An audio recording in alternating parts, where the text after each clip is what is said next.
Le comité d'action militaire du Conseil national de la résistance et l'état-major national des forces françaises de l'intérieur adressent à la population parisienne l'appel que voici. Les troupes alliées sont à proximité de Paris. L'ennemi traqué bat en retraite avec les débris d'unités démoralisées. Les forces françaises de l'intérieur se sont magnifiquement battues suivant l'exemple de la France entière. L'heure est venue de chasser définitivement l'ennemi de la capitale. La population tout entière doit se soulever.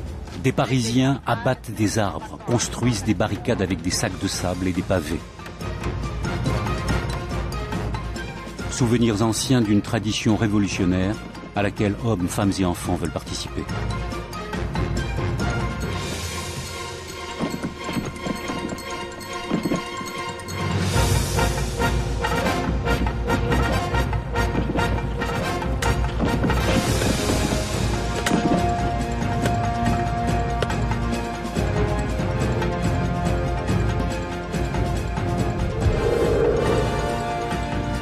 Paris se couvre de barricades pour empêcher tout mouvement ennemi.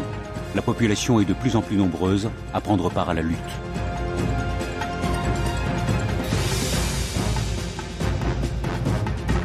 Un vent de liberté souffle sur la ville, mais les conditions de son salut sont ailleurs. Sans troupes alliées en renfort, sans moyens militaires puissants, aucune issue. Harcelés depuis les barricades, les Allemands sont freinés dans leur déplacement. Chaque rue devient un piège mortel. Attaqués à la grenade, ils subissent de lourdes pertes.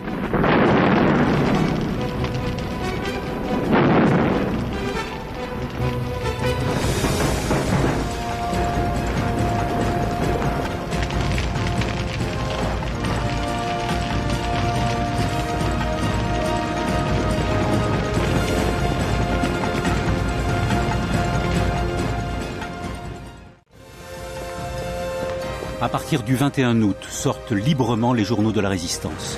C'est par eux que les Parisiens apprennent que Leclerc a reçu, le 22 août à 19h15, l'ordre de foncer sur Paris.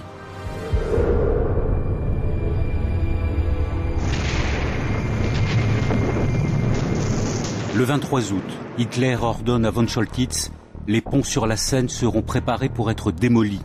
Paris ne doit pas tomber entre les mains de l'ennemi, sauf sous l'aspect d'un champ de ruines. » Von Choltitz désobéit. Seul le Grand Palais, touché par des bombes incendiaires allemandes, est en flammes.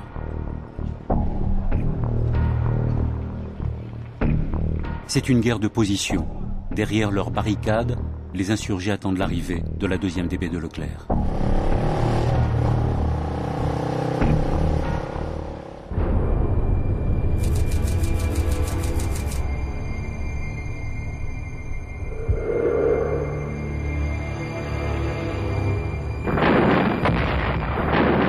Selon les dernières informations, la 2e DB est épaulée par la 4e division américaine du major général Barton. Tant qu'il n'avait pas reçu l'ordre de ses supérieurs hiérarchiques, Leclerc ne pouvait agir. Il dépend des forces américaines pour le ravitaillement en essence de ses blindés et ne commande qu'un élément d'une vaste armée. Maintenant que sa mission est fixée, rien ni personne ne peut l'arrêter. Au départ d'Argentan, il se rend à Rambouillet. Puis, pour éviter les obstacles allemands, il modifie son itinéraire. Non, ce ne sera pas l'axe Rambouillet-Versailles, mais plus au sud, la route Arpajon-Paris. Au bord des routes, à l'entrée des villages et des villes, la population acclame les troupes françaises dans leur progression vers Paris.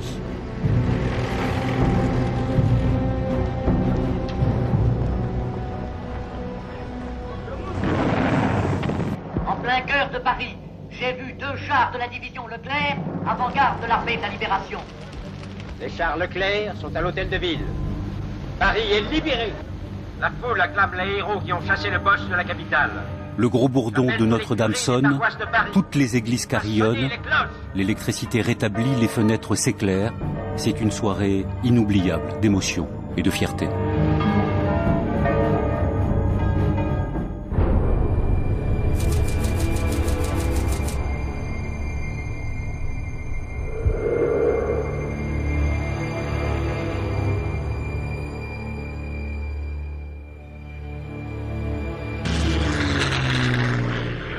Le 25 août, la 2e DB tout entière traverse la banlieue sud. Le général Leclerc et le groupement Diot entrent par la porte d'Orléans. Le colonel Billotte arrive par la porte de Gentilly, le colonel Langlade par la porte de Saint-Cloud. La population dégage les barricades dressées aux portes de Paris pour faciliter l'accès aux troupes de la Libération.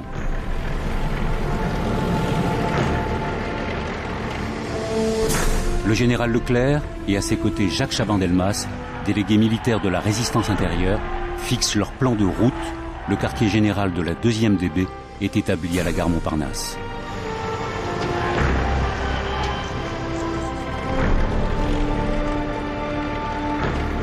Au milieu d'une foule en délire, blindés et véhicules se frayent difficilement un passage.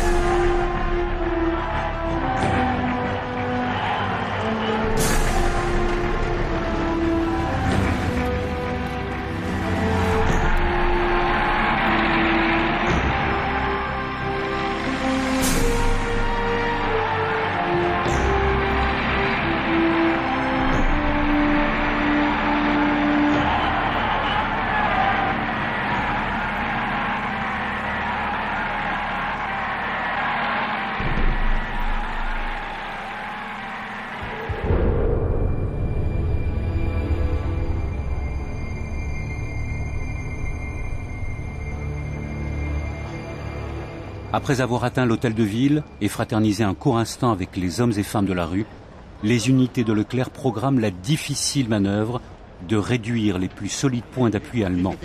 Ils s'attaquent au dernier bastion de l'armée d'occupation et engagent une nouvelle forme de combat.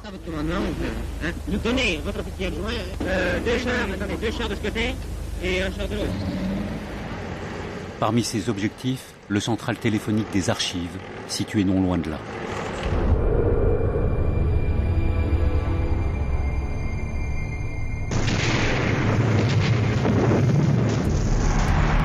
Le central téléphonique archive est un point stratégique que les Allemands avaient prévu de saboter, car il contrôle toutes les lignes téléphoniques longue distance. Devant une foule inconsciente du danger, les soldats de la 2e DB s'attaquent aux Allemands, tentent de les déloger et abattent les derniers tireurs postés sur les toits.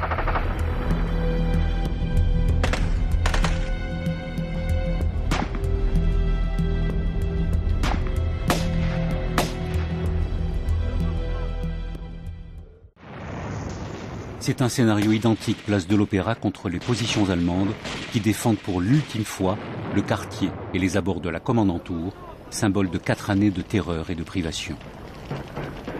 Vision surréaliste d'une foule qui applaudit comme au spectacle les échanges de tirs et traverse les rues au milieu des explosions et des véhicules en feu. Sur la rive gauche, 400 Allemands occupent encore l'école militaire. Durant toute la journée du 25 août, la 2e division blindée entreprend un nettoyage en règle du quartier qui comprend également la tour Maubourg et la Chambre des députés.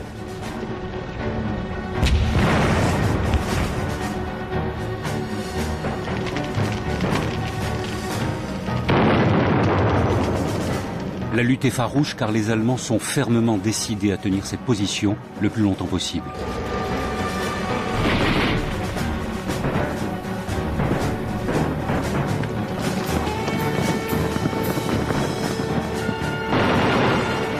Des attaques difficiles à coups d'obus et de rafales de mitrailleuses pour forcer les épaisses enceintes de ces monuments historiques.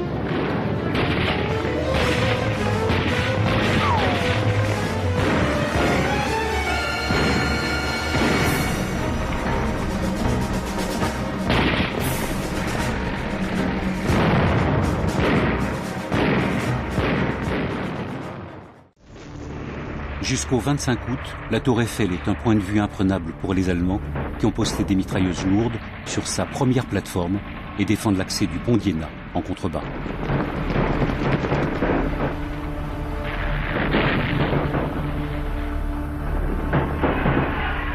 Désormais, le drapeau tricolore flotte sur la tour Eiffel. Il est loin le temps où Hitler se félicitait d'avoir conquis Paris.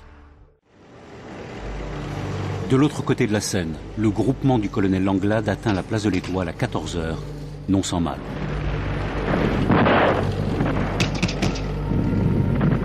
Au Aux abords de l'Arc de Triomphe, la 2e DB essuie des coups de feu de tireurs postés sur les toits et se heurte au barrage de barbelés dressé au milieu des avenues.